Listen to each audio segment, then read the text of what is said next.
Removing a graft, otherwise commonly referred to as degrafting, involves removing the scion from the rootstock after it has become established enough to grow its own roots.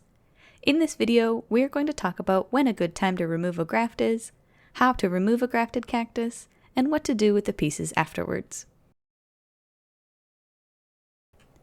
A good time to remove a grafted cactus is when the scion has grown to a large enough size, or becomes top-heavy and unbalanced. Maybe it's toppling over like this one. Now is definitely a good time to remove the scion and let it grow on its own. Otherwise, a good rule of thumb for cutting size is at least 8 to 12 inches to plant the cutting on its own. You may also be dealing with rot on the union of the cacti.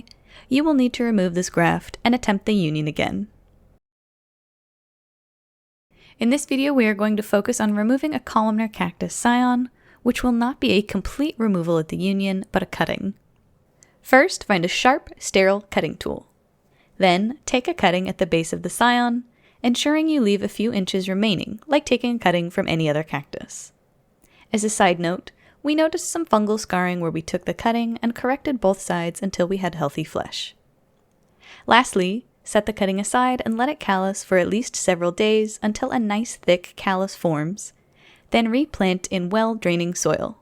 Give it time for roots to develop before gradually increasing watering frequency. And that's it! Just like taking a cutting from any other San Pedro cactus. Easy, right? Just like taking a cutting from a mother plant, the remaining part of the scion on the rootstock will begin to put out new offsets from the remaining areoles. Make sure to keep it healthy and dry, and you'll have new growth in no time. And that's all there is to it. Let us know if you have any other questions about grafting or removing a graft, and be sure to subscribe to San Pedro Source for more information.